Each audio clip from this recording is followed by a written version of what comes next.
We're live. Hello, everyone. We're live at the Energy Realities podcast with David Blackman, Tammy Nemeth, Stu Tilley, and a very special guest today. That's Tom Nelson. He's a climate and energy podcaster and the producer of a new documentary, Climate, the movie, which released last week and has made a splash already. Welcome, Tom. Thanks for having me on here. for I'm looking having forward to you here. Yes, Tom, you already have people trying to ban you. Exactly. You must have done something right. Movie. Yeah. It's a really excellent movie, and I suggest that we see a clip of it now, Stu, if you please. Out both in the name of climate change and COVID have sparked protests in Britain, Canada, and other Western countries. Anti-establishment politicians and movements are gaining support. What they underestimated was the fury that this would meet with ordinary people who just say, you can't do this, so you suddenly get this new movement. Many working people are not merely skeptical, but positively angry about the climate alarm and all that flows from it. There is a suspicion, or perhaps realization, that climate change is an invented I love the truck. driven by self-interest and snobbery, cynically promoted by a parasitic, publicly funded establishment hungry for ever more money and power. An assault on the freedom and prosperity of the rest of us. Punitive and restrictive policies carried out both in the name of climate change and Yep. There we go. Okay, that's it. That's it. This doesn't really do it justice. You really need to watch the whole movie, everyone. Tom, tell me, how hard was it to make this movie? it was really easy for me to make this movie because Martin Durkin did all the work. He did. He really did. Yeah, he's really good at this. I watched him do it, but yeah, he gets all the credit for figuring out who to interview. He did the interviews. He wrote the script. He did the narration, all the important editing. So yeah, he just did a great job. And the whole reason I got connected with him is because he did 2007's The Great Global Warming Swindle. And I think that holds up really well. I was a big fan of that. So then I had him on my podcast in October of 22. And just out of the blue, he said, I would like to remake that. Knowing what I know now, I would like to do another one. And that really perked up my ears. I started working with him. It took him about 1 year from when he started to when he finished. But yeah, I give him all the praise in the world because I think he's the right guy to make this movie at the right time. He really has done an excellent job. And I've been meaning to ask this, if you know, of course, were there any scientists who refused to talk to you or to him? I don't know. Yeah, I don't know the answer. I don't know for sure who was invited and who didn't agree, but enormous amounts of people did agree to be on the show, and I think it's great. Willie Soon. I mean, there's the whole long list of a dozen plus people. We had Nobel Prize winner John Clauser. He just won the Nobel in physics in 2022. I think it's so great that he took the time to be part of this movie. So yeah, I'm very happy that so many people volunteered their time. And that's one thing that kept the cost of the movie down is people volunteered to be part of it. That's great. So do you think they need to speak out more than before? Yeah. I think people are realizing it's just so important to speak out because this thing has gone so crazy, just so far off the rails. They want to control everything we eat and everything we do. And yeah, they want the central bank digital currency to put us in digital prisons or whatever. It's just completely crazy. So I think even way more than 2007, people realize that now is the time to push back because if we let them put these systems in place, then it's going to be hard to get rid of them. So I think this is the right time. And I'm happy that so many people are waking up to the danger of all these ridiculous alleged solutions. Because, of course, none of this stuff is going to affect. It's not going to make the weather or climate better at all. It's all pain and no gain. So, yeah, now's the time. I heard that there was, I think it was maybe Al Gore or somebody was on the other day saying that this is a long-term thing. It's generations. And so we shouldn't be paying so much attention to the little things we're doing now because we're not going to see the results until much further down the line, which, I mean, that's cold comfort. Never, yes. Oh, that's clever. That's clever because you're never going to see any results from. You'll what never we're see doing it. today. Yeah. There are going to be results. Okay, I need a volunteer. I missed there's just silence for the last 30 seconds. I don't know what happened. Uh-oh. Yeah, Oh, I don't know if I am need to come back in but yeah, I couldn't tell if Can you played hear it something. now? Can you hear now? I can hear people speaking, but yeah, when you played that clip earlier at the intro, I heard nothing. I couldn't tell what was happening there. Yeah. It played great. Okay, all right. So if you maybe describe what happened or let me know because I'm in the dark. What just happened here? Well, that means you're married. Okay, I am. Okay. Yeah, there. Men are in the dark. Tom, one criticism I saw on Twitter that I think responded to my post, but I put it up and linked to it and praised it. One response I got back was from a lady who said, well, it's just a bunch of old white guys sitting around talking. I mean, and you talked about a little of this. We have a Nobel Prize winner, right? We have Dr. Lindzen, who is a professor at both Harvard and MIT during his career. This isn't just a bunch of old hacks, is it? No, I mean, it's just a way I think to avoid talking about the real issues. If you're going to throw Clauser out because he's old and white and forget the fact that the reason he got the Nobel is because he proved Einstein wrong. About this whole thing about quantum entanglement. Einstein thought it was spooky action at a distance in the 30s. And so Clauser went in there to prove by experimentation, maybe to prove that Einstein was right. But through experimentation, he proved that Einstein was wrong. And he won the Nobel for that. But now we're just going to throw this guy out because he's old and white, because of how old his age and the color of his skin. We're not going to listen to anything else he's saying. That's just completely crazy. I'm not taking that as an argument.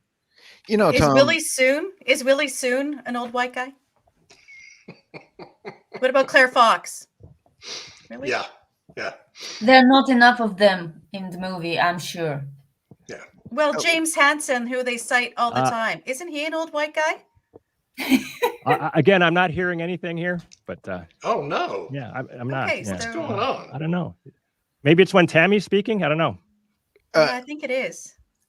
Well, Tom, if you can hear me now? I can hear you. Yeah. Okay. One of the cool things is that your interview with Dr. Patrick Moore, I've had the pleasure of visiting with him. He is one cool cat. I've had two-hour podcasts with him. He is a true warrior. As a co-founder of Greenpeace for the first 15 years, he was trying to end nuclear proliferation. Wow, I even said that right, Tammy. Don't laugh. And so then he was out in front of a Zodiac trying to stop things. But yet when Greenpeace went nutty, he bailed. Then he wrote his books. He is a class act. I loved what he said on your movie. Fantastic. Yeah, he's incredibly smart. And there's this whole thing where he was co-founder of Greenpeace. And then I don't know if you know this, that Greenpeace went and tried to airbrush him off the internet. They went back in there so that you can't find it anymore. But Mark Morano went back with the Wayback Machine. If you look with the Wayback Machine, there's all sorts of websites that say, hey, here's Patrick Moore. He's the co-founder of Greenpeace. But it was so inconvenient that they tried to, again, they go back in history and try to get rid of stuff that they don't like. Pretty amazing. Another great point about him is that he wrote this book, Fake Invisible Catastrophes, about all this stuff that's supposed to be happening on the other side of the world that we can't check on. He wrote this great book, and there's a guy named Jasper Machogu who's featured heavily in the movie at the end. He was kind of on the Greenpeace side. He was buying into this narrative. Then he read Patrick Moore's book, and then his eyes were opened. And he's a smart guy. He quickly flipped to the side of reason. And now he's a great voice for reality in Africa and a great voice for climate reality and energy reality, both. So that's just a real plus of Patrick writing this great book and influencing other people. So it makes me happy. That story makes me happy. Hey, Tammy, you might want to try logging out and then logging back in. Maybe something just got messed up in that process, because I want to be sure Tom can hear you. Maybe I should do that? No. We can all hear you. Okay. Yeah.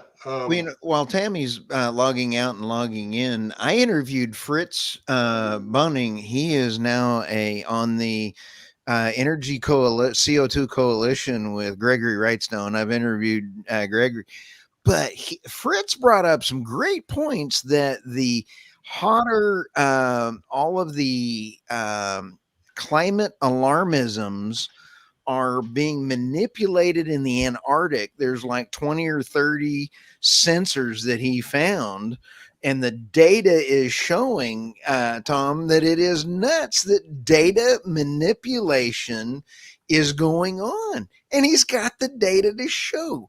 Just because it's sub 70 degrees in one area doesn't mean that it's the hottest summer in the world, because they're manipulating the data, and he found it. That makes me happy that you mentioned him, because I didn't know who he was till last week, and then I met him in person. I talked to him in person at the premiere over in the DC area. So now we're connected. Way. Yeah, now we're connected. I mean, I always suspected there was something going on funny with the Antarctic data, but I hadn't looked into it. But now we have him pointing out again that data is manipulated. And I just love the fact that there's so many people that are digging into different parts of this scam. So it's fantastic. I'd love to have him on my podcast too, to talk about that. Hey, I want to extend the invitation for both of you to come on mine as well too. So let's spread the word. He is an absolute jewel. Sounds good. Yeah, I really enjoyed as I traveled around. I was on the road for like 11 days. I went to London, then I went to Netherlands and to DC for these premieres. And I met so many people who, like Fritz, that have dug into different parts of it. There's one guy who spent a lot of time looking into sea level changes. And he's telling me all this interesting stuff about how sea level is not just a monotonic thing where it goes up a little bit every year. There's cycles in sea level, all sorts of cycles that I was not aware of. And you can't just take a low point in a cycle and another high point and say, look, it's going to keep going like this for 2,000 years, because it's moving up, it's moving down, and it's very complicated. It's not a simple CO2 related thing. Yeah. How's the reception of the movie been like at these premieres? Yeah, it's been really good. We had, especially in the Netherlands, we have 571 people there, and the Q&A was really good. So many people were very well informed about what's happening. And one thing that made me happy is, as I went through all these premieres, I had a chance to talk to a lot of people afterwards. For hours, we would talk to people. And there were people there that would attend. They were just there with their spouse or something, and they were not into the climate debate. So I like talking to those people. And a lot of them said, I haven't really looked into these arguments, but watching this movie for 80 minutes made me really think about it. And now I kind of understand why my spouse feels so strongly about this. So yeah, very, very positive. And the criticisms, some of them say the movie's too long, and then some say the movie is too short. I mean, the whole thing is, that's the thing. We had 80 minutes, and all sorts of people would come up and say to me, oh boy, here's my one pet thing. I wish the movie would have spent a bunch of time on this. But that's just the way it goes. The climate debate is so complex. We could not cover the whole thing. And it's more of a jumping off point. I keep telling people that if you're interested in just what Will Happer said or any little thing, then you can just use this movie as a jumping off point, and then you have to dig into it for yourself. And a lot of the people in the movie, I've interviewed them at great length, even on my podcast. So you can go hear Will Happer talk for a couple hours and a couple different podcasts if you want to really dig into what he says. Or maybe you should just do a part 2 at some point. Maybe. Yeah. Martin has said this is his last movie, but already I think it's not. So maybe there will be a part 2. Tom, can you hear me? Tom, can you hear me? I don't think he can hear me. He still can't hear you, Tammy. I don't know what's going on. You look nice, Tammy. Tammy, you look very nice. I can't hear or see her. Oh, But she wow. Can't see her either. Nope. I just see her name. That's it. Oh, that's really weird. Yeah. Oh, this That is is very bizarre strange. world. Okay, it's the UK does not like Tammy or Tom. Or both. Maybe. And the movie. Yeah. Well, Could maybe, be. Tammy, you could, ask your question and David could relay it to Tom or something. There you go. Okay. So David, can you ask this for me? I'm wondering, since some people are looking at the Antarctic data, who's looking at all the satellite data? Because I know that there's issues in calibration, and Copernicus, which is the EU satellite data sets, the numbers are crazy, and I don't see how these are reliable. But Roy Spencer, for example, talked about that we have all this satellite data and this is so great. I'm not so sure going forward it will be as reliable as maybe it has been in the past. Tammy wants to know if anyone is taking a look at the reliability of the Copernicus satellite data, like they are the Antarctica data, because she's seen some wild things coming out of that data, and just wonders if there is any kind of similar process happening there. Okay. As Dr. And Spencer talked about it in the movie. yeah, I don't know the answer to that. That is something I need to dig into. I don't know what's happening there at all, actually. But if there's a suggestion that data is being manipulated in one place, I mean, it's really easy to speculate that there is a possibility data is being manipulated elsewhere as well. I'm not sure how possible it is to manipulate satellite data. I know nothing about technology whatsoever. But if there is such a possibility, that's not good. Yeah, I definitely think that we have to check out all the data. I don't trust the Arctic sea ice data. I don't trust any, but I think all of it needs to be looked at. And Willie Soon had this interesting thing he was talking about. He knows this guy who was downloading the temperature records kind of every day. He was downloading. He had many copies of the same, what was supposed to be the same temperature data, but it was constantly changing on a daily basis. Like certain temperatures from the 1930s at certain stations, they were changing over and over, just in unexplained ways, just completely wacko. That here we are, whatever, many decades later, that raw temperatures from the past, you're just changing them willy-nilly. It really makes me wonder about what's happening. Yeah, what's going on here? That all started in the Obama administration. We had a congressman here from San Antonio, whose name I'm going to forget now, who was the chairman of the House Science Committee, held a series of hearings about NOAA going back in and revising, quote, revising the global temperature records kept there during the Obama years. And every revision they made seemed to make it appear that the past was cooler than it really was. And it was obviously a pretty organized effort to create a case for global warming now happening in more recent years. Lamar Smith was the chairman of that committee, whose name I was trying to remember. And of course, he was completely demonized and smeared in the media, and ended up eventually just retiring from Congress because he didn't want to put up with it anymore. Yeah, I do think that Tony Heller may be the single best person online to really dig into the data manipulation and look at how the past just gets cooled everywhere. He does a wonderful job at that. Yep. I was glad you had Willie Soon on too. He's so entertaining.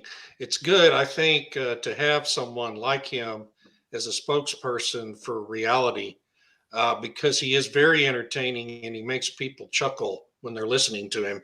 And I think that's an important thing to hold people's attention to this very dry subject matter, right? I mean, it is a difficult subject matter. You can't, one of the big problems I think is you can't communicate the truth about all this in 50 words or less like the other side can with its talking points, right?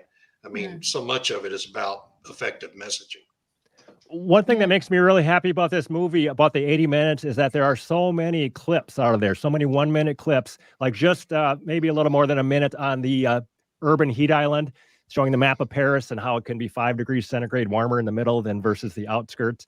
All sorts of different clips, and I'm already pulling out some of those and putting them online so that people can download a clip that they like. Maybe there's some sort of discussion happening somewhere. They can download just the 1-minute thing and then upload that. And I want to see those clips get to put online in lots of different places. I think that's going to help a lot. Yeah. Irina, here's a question for Tom from a LinkedIn user. Tom, can you see that question? I can see it. I can read it. Yeah. For our podcast listeners, because this does go out onto all channels, Tom, I'd love to hear your thoughts on these weather forecasting models and simulators that our mainstream media meteorologists seem to put so much faith in. Do you see meteorologists getting displaced by climatologists up and down our vertically integrated, I lost my place, news networks within the next 15 years? Case in point, NBC has a climate team now reporting on hurricanes and blizzards impacting the United States. Yeah, so does every other major media outlet. Yeah, I mean, I don't know the answer to that. I don't know why you'd have a climate team that's looking at weather. That doesn't make any sense whatsoever. I do think that experienced meteorologists like Joe Bastardi is one who really has looked at the history of weather and dug into it. And of course, he doesn't use CO2 levels at all to try to figure out what's going to happen in 2 days from now in a certain area. So yeah, it seems totally bonkers to even use the word climate anywhere in there. That's all I know. Hey, even better, the Washington Post has a fellow on staff they're paying big money to whose job title is climate advice columnist. He's the Dear Abby of the climate alarm movement. What's that climate advice like? It's just amazing. He tells people how they need to be living their lives to be more climate responsible. Like recycle and use less water and stuff. Travis Lynn. I think Travis Lynn was the person who was the one asking the posed that question. Yeah. But speaking of meteorologists, the United Nations World Meteorological Organization just came out with a new report saying that 2023 was the hottest year on record, and records were not just broken but smashed in some cases. Tom, what's your comments on this? Yeah, I've been heavily reading about the climate debates kind of every day for hours, most days since 2007 or so. And I hear this all the time, that whatever, it's the hottest month ever, hottest year ever. They've been saying that regardless. I don't remember a year that they didn't say was the hottest year ever. And I'm putting that up on Twitter as a sarcastic thing, hottest year ever as a hashtag, because no matter what, they keep saying that. So I don't put any faith into it. This last year actually was a little warmer, I think, maybe because of that volcanic eruption, putting more water and vapor into the higher reaches of the atmosphere. So, but anyway, every single warm cycle we've had has been followed by a cool cycle. And the whole idea, it's going to just keep getting warmer and warmer forever. And Earth is going to become uninhabitable, blah, blah, blah. Of course, it's a total crock. It's not happening. A great example of how it gets erroneously reported. Susan Page is a reporter for NPR. She used to work at the Washington Post, very senior DC-based political reporter, was on the Fox News panel last Friday night on their nightly newscast. And she said that last year was reported to be the warmest year ever in the whole history of the world. Okay. Oh my gosh. Well, we only have records going back to what, 19 or 1860 something, right? So obviously there was a little history before then that we don't know about. I mean, it's just the way it gets thrown out at us is so misleading and really depraved in a lot of instances.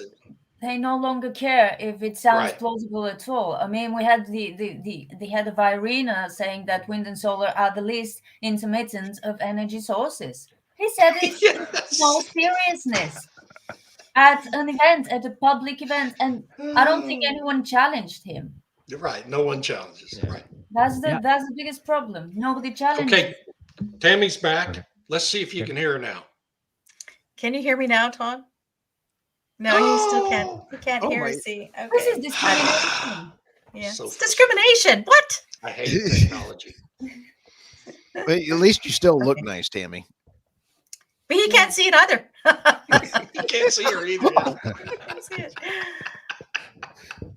Okay, but you can make this point to him then. But the World Meteorological Organization is a UN body. And so you have all of these UN bodies who are singing from the same song sheet. And so can you take anything they say with any credibility whatsoever? So the World Meteorological Organization is part of the UN, and you have all these UN agencies singing in unison. Tom, can we take anything anyone at the UN says about any of this seriously? No. Good answer. No, that's kind of the end of my answer. Of course not. I mean, we have to investigate every single thing that they say because I do not trust them as far as I can throw them. I mean, of course, they've proven that recently over and over that there's no reason anybody should trust them about anything. Isn't so much of it? I read Stephen Coonan's book, Unsettled. Fantastic book about all this. And so much of it, he goes through the IPCC reports and how they get rolled out. And when you actually read the IPCC reports, they're not alarmist at all about any of this. The IPCC reports themselves don't support anything that's happening in our governments in terms of policy. But so much of it is just the way it gets rolled out of those reports and the way Al Gore and John Kerry and all these alarmist spokespeople talk about all this stuff, right? I mean, isn't that really a big part of the problem? Yeah, there's the UN chief. He'll talk about the IPCC and he'll say, "Oh, this is a red alert for humanity," something about that, Right. and we got to Yeah. worry about global boiling and stuff. And of course, this underlying science doesn't say anything about that. But then it gets reported as, "Oh, the IPCC thinks we're experiencing global boiling or something." It's just completely crazy again. Just can't believe how crazy this thing has gotten. But the truth is going to win out. I think the whole thing's going to crumble, and it's not going to take 10 years. I think it's going to crumble pretty fast. I Actually, do too, actually. Well, I I'm hope you're beginning right. to I believe really that. hope you're right Mhm. because it is getting crazier by the day. it is. Yes. It is, but as I talk to all sorts of people online around the world, everywhere now, it's just people are saying that, I believed what the TV said 4 years ago, but now I've seen so many lies and I'm checking into the lies for myself. I'm hearing that story over and over, and that makes me so happy. A lot of This people are is very coming. good news. Yeah, they're coming at the climate realism from a medical realism standpoint. That there are lots of doctors I Wow. hear. They have their own podcasts and stuff. They're saying, "Hey, I believed in everything that they told us, 4 years ago about the shots or whatever." And I checked into that, and now I'm looking around at other stuff. And I looked at climate, and that doesn't. I'm not believing that either. So that's very. I'm optimistic when I hear stuff like that. Tom, when we take a look at the World Economic Forum, and I think, quite honestly, that chowderhead Schwab needs to really get an examination. We'll leave that alone. But when we sit back and take a look at, if they feel that they're losing a grip on their reality, and it's closely related to the UN with the World Economic. It is closely related. In fact, Irina Slav and I had a podcast together about a year ago, and we were banned by the UN. We had not only just a little flag on there. Do you remember that, Irina? Yeah, I remember you telling it me was like the UN. You bad. I'm like, yay! I'm a bad guy. If Schwab and the rest of the UN and the World Economic Forum, the world, the whole group they feel they're losing power. Do you see it's going to get even weirder? That's Yeah, I think so. I mean, I think we're already seeing that. I think that there's desperation, and that's how we're getting to this global boiling point, all this crazy stuff. I think that's just pure desperation, that they didn't believe anything else, that, they just keep turning the knob up to 11 and 12 and 13, and eventually they're going to just stop trying. I think I think so many people are scoffing. It makes me happy when I listen to like Joe Rogan. He used to believe in this stuff 5 years ago, and now when it comes up, he's talking to Aaron Rodgers, he's talking to Alex Berenson, and they're not talking about climate, but then it comes up on the side, and when it does come up, they're scoffing at it. I'm hearing a lot of scoffing coming from these big time podcasters, and again, that makes me happy that we're making headway here. This is really great to hear because I've been thinking and arguing the same thing. They're getting increasingly desperate. They're blaming now. Well, the latest I saw is that climate change is going to cause food inflation. Yeah, of course. It I won't mean, be the transition; it will be climate change. yeah. Yeah, I don't know who's buying that. If you look at the data, at all the data, that of course the crop yields are going way up. They have up and to the right. The whole idea that CO2, slightly longer growing seasons and a little more food is going to cause wheat to not grow as well. People are not that dumb. They're not going to buy that. Yeah, because of droughts and floods and hurricanes and whatever. Yeah. But the Yeah, but policy isn't- decisions are diminishing the No. crop outcomes. exactly. they're not- Tammy, So they're Tammy just reducing. Tammy But just I pointed out that their own policy decisions are causing that to happen. Actually, Right. Yeah, then they blame climate change. yeah, and then they Yeah, blame they're climate blaming change. climate change for everything. Right. Yeah, But in that fact- goes to the point I think Spencer was making about, or maybe it was Lindsay, about in the movie, about the fact that you have this whole cottage industry where government is wanting to get studies from academia with a predetermined outcome, and all the money is going into that. And so you get all these academics at research universities, going after all this government money, all this funding to further their careers and feather their nests and create the outcomes, the government wants. So literally every study, if you just make a a reference about, the mating habits of tree frogs in China and how that's impacted by climate change, that's how you get the money. I mean, climate change has literally nothing to do with it, but it's all about a big money grab. And that's, I think that's a great point. Yeah, that was one of the most enlightening parts of a very enlightening movie as a whole. Yeah. This detailing of how inserting climate change into every study, even if it has absolutely nothing to do with the environment or any natural sciences, is basically creating a whole industry supporting this narrative, because nobody would willingly be out of a job just because they're telling the truth or they're not telling the truth. Yeah. So I think the pendulum has swung as far as it's going to in an absolute crazy direction on you have to mention climates and then you're going to get money. I think it's going to start swinging the other way as everybody wakes up. And now if you mention climate change later on, I don't know when it's exactly, but if you mention climate change, people are going to be less likely to give you money because they already know it's a scam. I think that's going to happen. Yeah, but the people giving the money right now are really rich, and they will keep giving the money to buy themselves indulgences or whatever. They think they're doing good. They are feeling important in supporting this transition narrative and the transition push. But you're right. I think people will start to get fed up with all this, and they will somehow start reacting. Hopefully. Yeah. That's a good point. The people that are all in on this, they're going to go to their graves, and they're not ever going to say, "Oh, we were wrong," and for I dedicated 50 years of my life, and it was all baloney, like the Bill Gates of the world and Michael Manns, whatever. We're not trying to reach those people, but there's all sorts of other people that are more in the middle. Tons of people that I know, even I personally believed in this stuff. I wasn't climate marching or anything, but there was a time when I actually believed in some of this stuff. Tony Heller was like that. He kind of believed it. Anthony Watts. A lot of us used to believe in it. So that makes me think that people can be shifted. Believers, the casual believers for sure can come over to the side of reality. And I think we're going to see a lot of that. I hope we are. We have but Steve Coan said it was a career killer.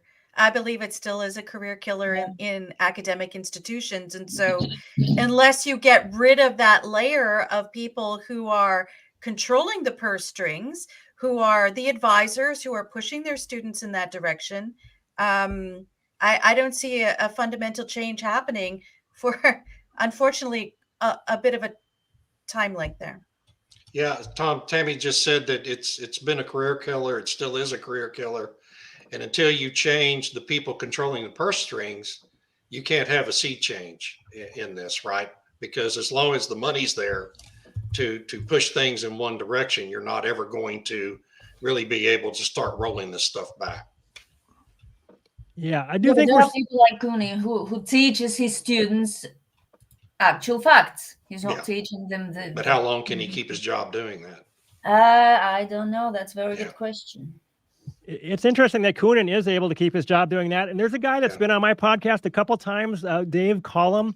He's I think a chemistry prof at Cornell. It's amazing to me that he's able to be at Cornell, and he just gave an optional class for an hour where he just ripped apart the climate scam in front of his class. It was an optional thing, but he still has his job. It makes me happy that he is allowed to speak out at a place like Cornell.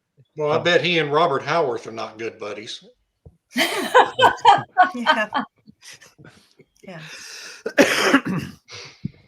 had a question from a viewer. Canada and the EU and the UK are going full net zero. I don't see it faltering in those jurisdictions. The premises on which decisions are being made are not being challenged, and the policies for net zero keep coming, even though small delays are introduced. And that was, I think, right in line with Tammy's comment as well. And I think that was taken. Yeah, that was. Maybe that was Tammy. That was Tammy. Okay. But I do see, I think, even in those countries, as the terrible pain hits the real people in those countries. I mean, it's hitting the farmers in Europe, and they're protesting big time as these crazy policies are causing them just terrible pain, and they're not taking it. I think the more pain there is, the more likely that people are going to rise up and throw the people out that are imposing this crazy climate cult pain on them. Yeah, that's my hope The- too. That's all I hope. And I guess this is more of just a real question. I have my opinion, but which is wrong 99% of the time. I did go to Oklahoma State University. But do you think that the climate movement is just a wealth transfer? Yeah, I think there's a ton of that. I mean, I do think a lot of people who are pushing this heavily totally believe in it. And that they've convinced themselves that I'm getting up every morning and I'm saving the children of the world from a horrible CO2-induced danger. I think a lot of people have totally bought into it. So I think groupthink is a big part of it. But I do think there's people at the top that know this is all BS and they want power and money. But I think there's a lot of delusional people out there that believe it still. Wow. Yeah. Maybe here's an example. If you could, Stu, if you could pull the slide with the headlines. You bet. Here we go. Is this you? That's me. No, yeah, that's mine. Okay. The one I had in mind is the new climate reality stretches global freshwater supply. In keeping with our point that they're blaming everything on climate change, now it's freshwater supply shortage that is being blamed on climate change and on a growing population where demand for water is growing faster than everything else. It's like this place is warming twice as fast as the rest of the world. You know that. But there was a point made in this story that drew my attention. That point was that agriculture consumes humongous amounts of fresh water, with the implication that this is a bad thing. How do you see, Tom, this attack on agriculture? Or series of attacks, rather? Yeah, I mean, I was with this guy, Marcel Kroc, who's a great climate realist in the Netherlands, and he was driving me around. We were driving past all these wonderful farms in the Netherlands, and he was talking about how crazy it is that people far away from there are trying to shut down farming to try to prevent bad weather. I mean, the whole idea that we should shut down our food supply to try to prevent hurricanes in the year 2060, people are not that stupid still, but bureaucrats or some people in power are that stupid, but this is way too stupid to last for too long, I think. The whole idea that every time it doesn't rain enough, every single time it doesn't rain enough someplace, CO2 is the reason. CO2 suppresses rain. And then right away, even in that same spot, the next day, if it rains too much, CO2 caused too much rain. These completely contradictory arguments. Again, people aren't that stupid that this is not going to fly. Great question from Tammy. At the end of the movie, it was said this is very much a political movement.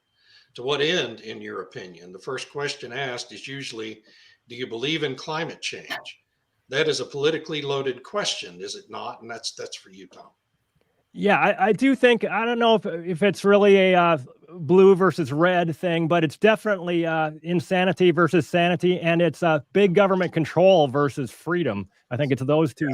Definitely that people who want the government to control every aspect of our lives, then they're all in on this whole climate thing, because every single thing that we do, you can tie it into the climate, and the government can get bigger and bigger with more control over absolutely everything. We have to eat the bugs and we can't eat the meat and all this other stuff, all this ridiculous stuff. So it is all about control and freedom. And I think Martin makes a good point at the end where I think he's showing the truckers and talking about freedom. And the whole idea of letting people restrict our freedom to prevent bad weather, this is so crazy. I love the trucker in your video. I'm sorry, with a big finger to Trudeau. That's just way too cool. Love that trucker. I'd like to buy him some coffee. But that whole effort to restrict freedom to fight climate change goes to a great piece I found at Time magazine this morning, written by a professor at Uppsala University in Sweden. He's a professor at the Institute of Housing and Urban Research, which of course has nothing to do with climate change, but I'm sure he's done a government-funded study relating it to climate change. Anyway, his whole thesis, Tom, is that the communist system in China is the best system for achieving the energy transition. And my whole response to that was, Well, yeah, that's what I've been saying for years now.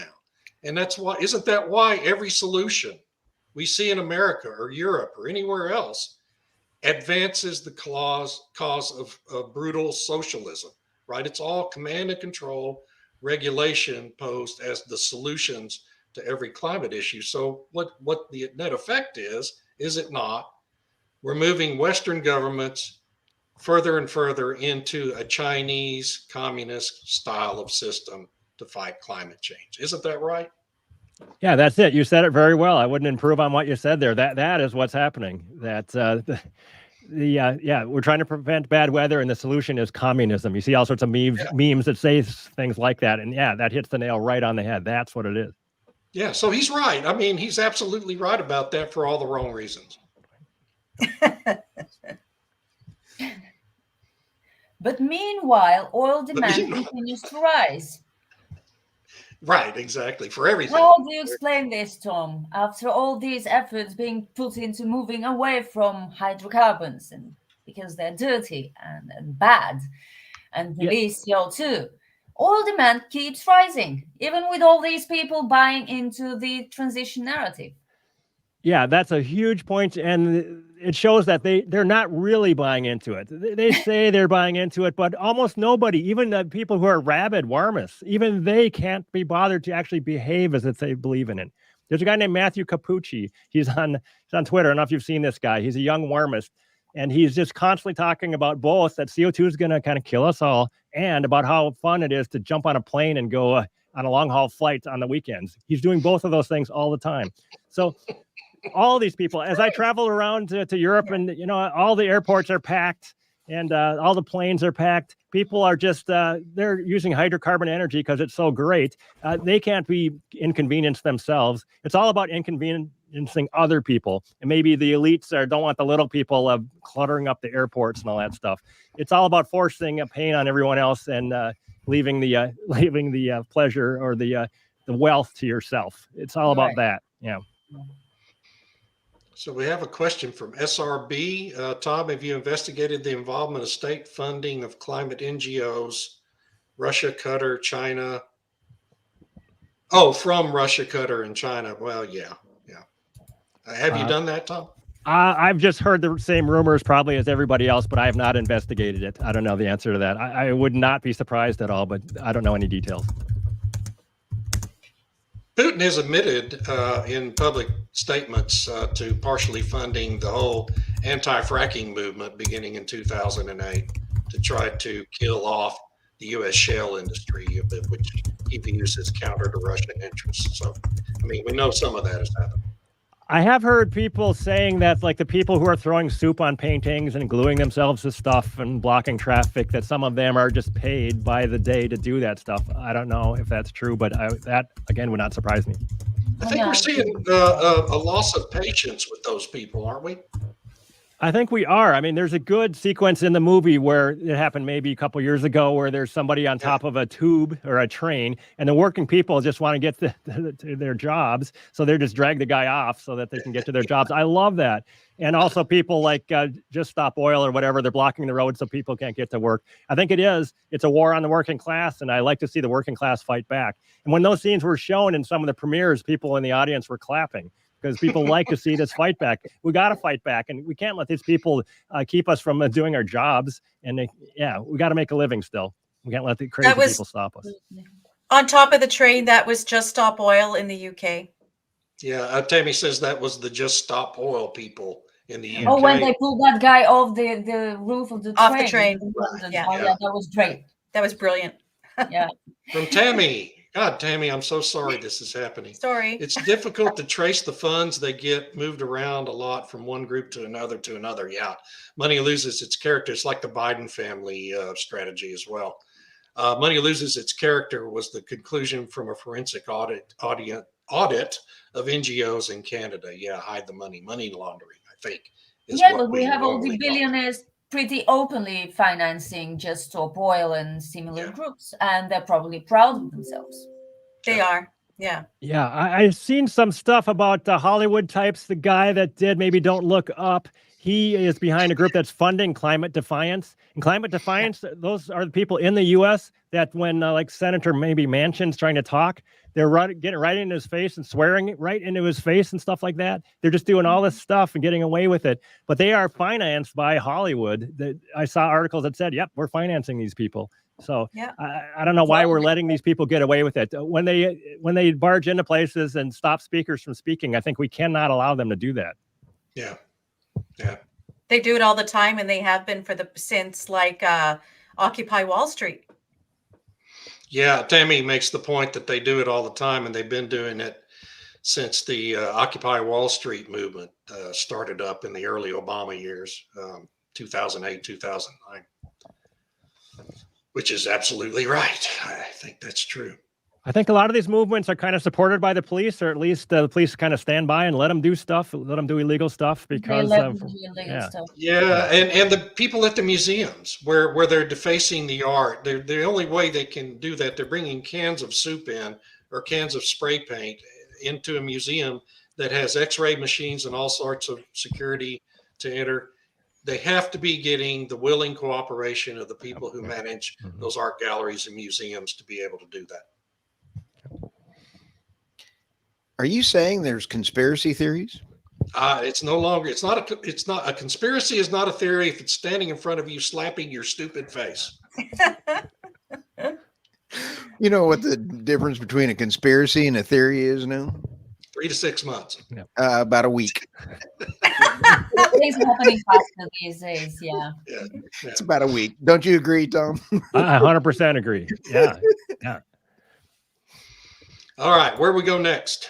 Okay. Want to do some more news clips? Here we go. Yeah, I did mine. You do yours. These are Tammy's. Tammy? Okay, so since Tom can't hear me. Sorry you can't hear this, Tom. So I don't know if he can see that headline. Can Tom see it? Can you see the headlines that are up on the screen, Tom? I can see that. Yep, I can. Yeah. Okay, so the first one is probably the most important one because all that Tom has said basically in Canada can't happen now because of what the banks are going to do. So the banks will now be asking for all kinds of climate information because they will need to reduce the absolute emissions of their portfolios, which based on the ISSB standards will mean that, for example, oil and gas companies will have to take their reserves. They have to calculate the potential emissions in their reserves, and that will be counted as part of their absolute emissions. They also have to account. Let me, Tom. So the one on the left, the headline on the left makes it pretty hard for any of this to get rolled back because it is requirements for banks to detail all of their own emission profiles, and that's going to radically discourage their investing in any future fossil fuel kinds of development. Did I summarize that right, Tammy? Yeah, that's right. So scope 3 emissions, they have to account for the emissions in people using their product and the emissions in their reserves, which is, they have to, it's a killer. They're forcing oil companies, for example, to account for scope 3 emissions, which the SEC in the United States is trying to do as well, to some extent, a lesser extent. And that's going to make it, which of course is impossible to do. But don't you think, Tom, that's going to make it really, these kinds of things are going to make it really difficult to roll any of this stuff back unless you can repeal requirements like this? Yeah, it is definitely a concern that there's all this complete occultism in the banking industry and the financial industry. That reminds me of Klauser. I mentioned him before about the Nobel Prize winner and everything. He was supposed to speak in front of the IMF, and then they found out he didn't believe in the climate scam, and they wouldn't let him speak. I mean, incredibly crazy. Yeah. And then there's something about you there on the right. I don't know if you talked about the carbon tax rise, but the whole idea that people willingly want to pay a carbon tax. I've seen different polls where they're asking people, do you want to pay maybe $1 or $10 a month to try to prevent bad weather in the future? And hardly anybody wants to pull money out of their pocket for that reason. Yeah. So it's going to be hard. Once people realize how much pain, again, is being pushed on them, they're not going to take it. Hey, Tom. Can I just wrap up on the carbon tax issue? Yeah. So Canada has one. It increases every April 1st, like some bad April Fool's joke. And it's set to increase on April 1st again. Every party except for the Conservatives voted to support it. So the people don't want it. They're sick of it. And the government is doubling down, and they have support of all the left-wing parties in Parliament, which is everybody but the Conservatives. Yeah. And what's interesting is that the Trudeau government is the sponsor of a global initiative to roll out a global carbon tax. So there's no way they can repeal this and still keep face, because here they are. Yeah. Yeah, Tom. So the point is that every Canadian party in Parliament, except for the Conservative Party, which is a minority, fairly small minority, voted in favor of this carbon tax, even though the people hate it. And further, the Trudeau government is sponsoring a push to implement a global carbon tax, which would make it impossible for governments who have adopted these things to repeal them in the future. Did I get that right, Tammy? Yeah, that's right. So again, these are smart people. They're highly organized and smart people who are trying to put these things in place and make it impossible or virtually impossible to repeal them without a total revolution, basically. Yeah, I mean, revolution will come when people have enough. Yeah. And they will have enough at some point. I think it will. Somebody was saying, and I agree, that what happened in the last few years is that the elites, they were going for a great reset, but what they got is a great awakening. I think that's what's happening. Yes, I saw this somewhere too. It's very well put. Yes. Yeah. Yeah, and so that to me sets up a situation where unless the warmest relent, you end up in a situation where it's almost, becomes increasingly difficult to imagine getting to a completely peaceful resolution to any of this. They're not going to I think it's relent. as carefully as I can say that, and they're not going to relent. Yes. Hey, Tom, I'll tell you what. This morning, I got to give a shout out to Steve Reese over at Reese Consulting, and they do a lot of fantastic things over there. And the Energy Bad Boys are absolutely a hoot. Tom, you need to get them on your podcast, and David, you need them on yours as well too. They wrote a great story about the energy transition and retreat. We're seeing this across a lot of places where people are saying we can't afford it anymore. And in this one this morning, there was a group in LinkedIn this morning. Steve Reese made a comment on this one. Fury after Exxon chief says to public to blame for climate futures. He is right. People are not wanting to cut back on their electricity. They're not wanting to go on this. So what's wrong with what Darren Wood said? And then this one climate group out there on LinkedIn is being pushed and getting extra pushes out there is nuts. I can't believe that. And then the last one that I have is Glencore abandons coal production cap as another climate pledge falls. This is coking coal. This is one of the world's largest miners and producers out there of coal, and we need coal. And it is, people are realizing in energy, we need energy. We need low cost energy. But anyway, I wanted to bring those up there on that. So shout out. Well, more to that point, there was a recent, I'm trying to remember, I think a Quinnipiac poll that asked a couple of thousand registered voters in the United States if they would be willing to sacrifice $10 a month to help pay for to fight climate change. And like 80% said no. I mean, literally the public is not willing to invest in this. Anyway. David, and Irene, Tom, what do you see on that, in that regard? Yeah, I totally see that people don't want to fork over real money for any of this stuff, not their own money, just other people's money, of course. Yeah. Another thing I wanted to mention is we're seeing so many cases where bureaucrats are saying, hey, we're going to get rid of internal combustion cars by a certain date and go net zero and all this other stuff. But already we're seeing people saying, just kidding, we didn't really mean it. Let's push it back another 5 or 10 years. And we're going to see enormous amounts of that because they're not going to actually do it. They're going to just push it off and not do Change it. is always just around the corner. Yes. The miracle solution is always coming.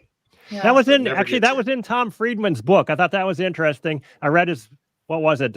He wrote a book about the energy transition a long time ago. And he had a quote in there about how there was a quote from over maybe 120 years ago about electric cars, about that the magical battery for cars is only 10 years away or something. But we've been hearing this for a long time. And this was at the start of the last century, they were saying that. So this is a very old story that magical batteries are coming, and they're still not here. Yeah, they're still coming. Yeah, they're still here. Well, Still Tom, coming. It's coming in 5 years. I do want to ask this. I want to kick this out to the team because Irene and I have really laughed about hydrogen and the hydrogen corridor going on in the EU and Germany really pushing on hydrogen. But this morning, I was looking at Toyota has really come up with a new internal combustion engine for hydrogen. And, you know, Toyota is looking at solving their problems with a hybrid rather than a true electric. Do you see that there is any hope? I think it's a long time before hydrogen. If we can't get $10 billion and 2 charging stations put in from the inflation porculus reduction bill, do you think that hydrogen has got a chance? I'll believe it when I see it, but I think I was reading in business magazines in the 1980s that get ready for hydrogen, it's coming. So I don't know. I mean, the big and the hydrogen hub concepts will last as long as the subsidies last, you know, and as long as the government is willing to invoke favorable regulation. But what you see in the United States already is that the Treasury Department's interpretation of Section 45V of the IRA is destroying the willingness of companies like ExxonMobil and other big companies to invest in these things because they can't be profitable without favorable regulation. Yeah, this whole idea that they're going to push us to some other type of car, a worse car to prevent bad weather. People are not going to buy into that. The cars that they push us to, they have to be at least as good as what we already have, or we're not going to switch. It's pretty simple. Yeah, That goes to Tammy's latest comment. From Tammy, reliable, affordable, secure energy is what makes economies and societies strong. Exactly. I think that may be a good way to wrap this one up because that's perfect. Oh, I don't know, Tom and David. I hear her typing again with her angry typing on her board. So hang on. She's done everything with a smile on her face. I'd be mad as hell if it was. This was a lot of fun. But yeah, we're pushing up on an hour here, so maybe we skip my headlines. Thank you, Tom. Thanks for coming. Oh, thank you. I really enjoyed it. This was very fun. Great Appreciate it. And everyone needs to download and watch the movie. It's fantastic. Yeah, It tell really us where is we can a find the fantastic movie. Product. Yes. Yes. Tell us how to find it. Yo, thank you. You can go to climatethemovie.net. Just go there and you'll find it. That's the place. Climatethemovie.net, and we'll put that in show notes. Yeah, I myself Googled the name because I wanted to include a link to the movie in today's post on Substack, and I found it on YouTube right And away. Google let it come up. Wow. Yeah. Glad to hear it. And Tom, tell us about your podcast. Oh, it's just a podcast about climate and energy. I do 2 or 3 on the average week, and it's been going. I did over 200 total. I've had a couple of you, 3 of you, I guess, on there. Yeah, and it's really fun. They're normally like 45 to hour long, and come and see what you like. There's a lot of different choices out there. You can watch some of the old ones if you want. Well, yeah, you've had the 3 good-looking ones on there. I was going to say that, but I didn't want to say that out loud. All right. Well, thank you, everybody. All right. Well, Thank you, everyone. you guys. Thank you, Tom. Have a great week. All right. Thanks, See you Tom. later. All right, Talk to you bye-bye. next time. Thank All right. you. Goodbye. Bye-bye. Bye.